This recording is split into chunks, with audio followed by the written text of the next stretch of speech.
Hi everyone, this is Alejandro Cremades, and today we're going to be talking about questions investors will ask you after reviewing your pitch deck.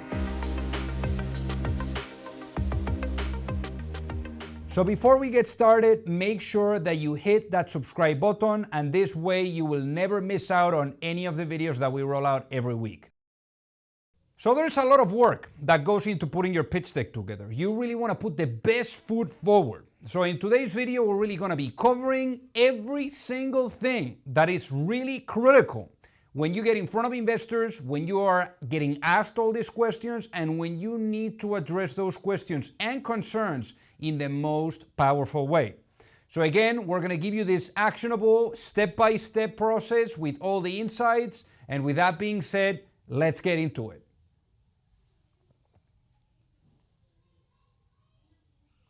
How are you different? You need to do that SWOT analysis so that you understand what makes you different and stand out from everyone else. Because remember, those investors, for the most part, they are also meeting with your competitors, they've done their research on the market, and there is certain concerns that are separating them from actually placing that investment, or maybe even investing in your company or in a competitor's business. So here, you want to understand what is making your business different that is going to get them excited to actually put the foot forward and make an investment. And that's why a SWOT analysis is very helpful.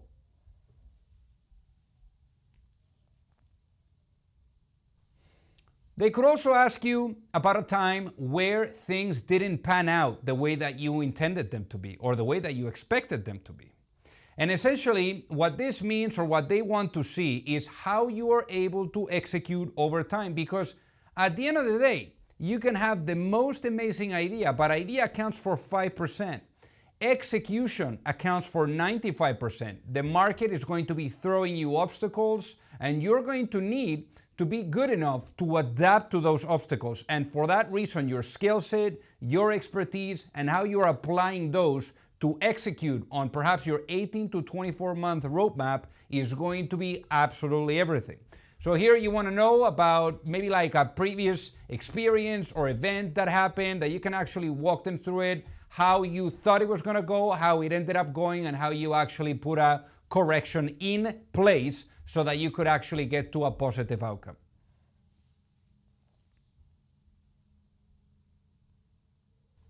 Are you willing to move? This is another one. The investors, they like to be hands-on, they like to participate, they like to sit on the board so that they can not only represent the investment, but then also those people that invest in their fund, so that way they oversee what's happening on their money.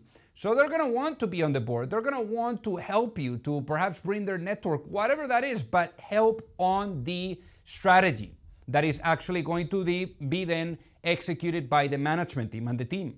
So in this case, you need to show them that you're coachable, that you're willing to bring them on, to work with them, to listen to them. And that's going to be really important for the investors so that they know that they can make an impact, they can make a difference, and obviously that they can oversee what's happening with their own investment.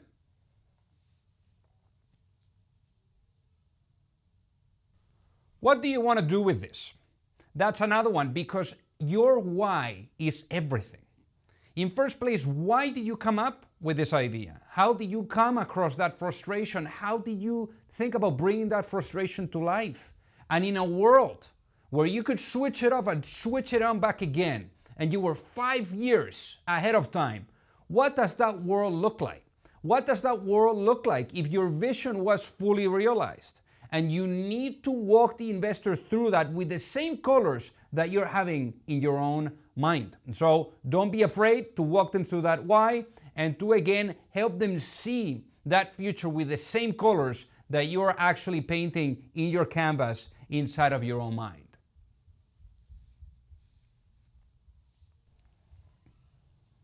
Why do you think you're uniquely the best to execute on this idea? That's another one. That's another one because it's all about your expertise, it's all about your know-how, and how you're able to apply that for the execution of perhaps the roadmap that you have in front of you. So the investor wants to know, because they're investing in you, they're investing in your team, and they want to make sure that you have the right people seated on the right seats of the bus. Because You may not know your direction, but if you have the right people seated on the right seats of the bus, eventually you're gonna find that direction towards success. And that's the reason why they want to understand what makes you unique, what makes you the one, you and your team, to execute and to really get their money in so that you can take things to the next level. And you want to walk them through your experience, your team's experience, and how is that applied to this specific journey where you're inviting them to be part of.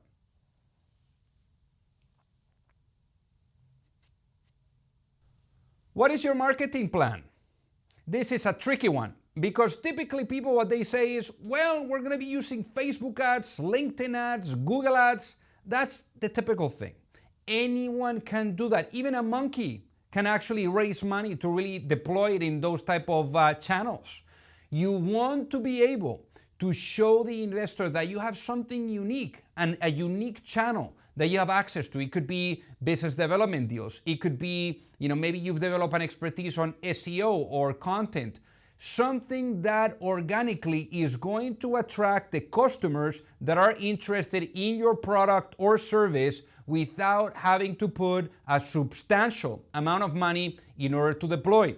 They like that organic growth, and you need to identify what is your unique advantage, your unique competitive advantage that is going to give you an edge over those other competitors that perhaps are just thinking about deploying money on Google ads, Facebook ads, or LinkedIn ads. You need to be different.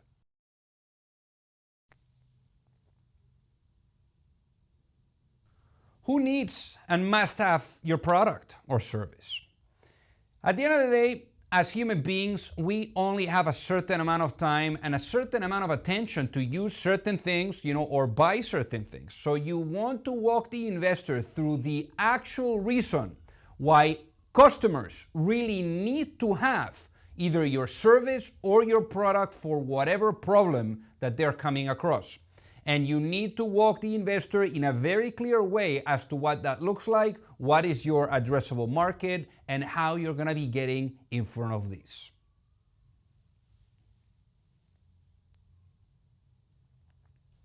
What feedback have you received so far?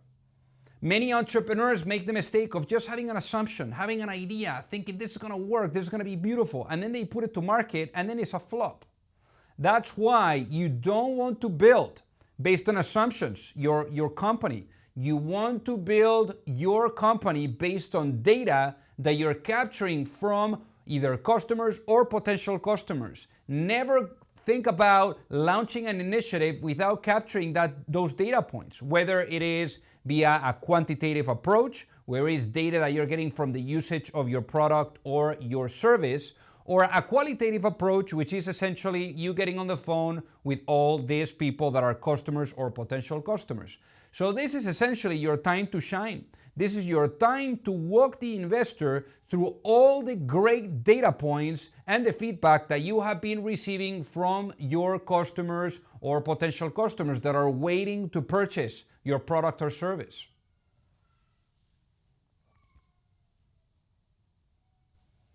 How have you funded your business so far? They want to know how you were able to maintain the lights on, who financed this thing. Here, obviously, ideally, you can tell them that you've invested a certain amount, maybe your family also pitched in a little bit, so that they can really get to see and feel the commitment that you have for the long-term success of this company. When they don't see that you have skin in the game, it's probably going to be a turnoff, so they want to know that you're in this for the long run and not just to make a quick buck, that there's actually a necessity for you to be able to succeed because your own money is in or your family money is in.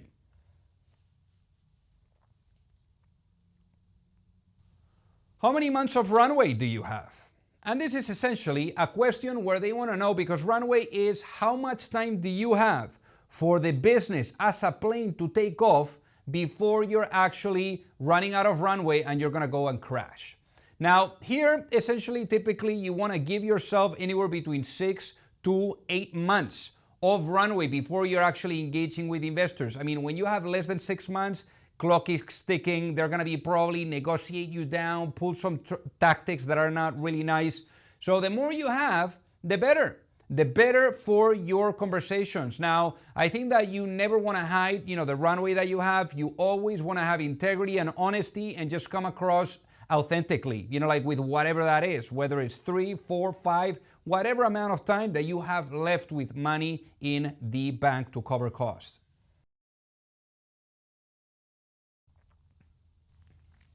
Who else has committed to invest in this round? Or who else are you speaking with? And they want to know who else is potentially looking at it, who is interested. I always say that investors are like sheep. They go where everyone else is going. You're gonna find you're in the sea, with all those sharks around you swimming, and then once bites, everyone wants to bite. And what you want to do is you want to be smarter than them. You don't want to disclose names. You want to talk about the interest that you're getting and some of the ongoing discussions, but without really going too much deep into it, or perhaps disclosing the names, or otherwise they may use that against you. The less information around this, the better, so that you can create that sense of urgency, fear of missing out. If I don't jump in, someone else is going to jump in. And again, the venture world is very small. All the investors know each other, so you got to be very careful with this. So hit a like to this video, subscribe to the channel so that you don't miss out on all the videos that we're rolling out every week, and leave a comment below and let me know what you're up to and some of the questions that you're getting from investors as well. And if you're raising money, shoot me a note at alejandro@pantheraadvisors.com. I would love to help you out with your capital raising efforts. Thank you so much for watching.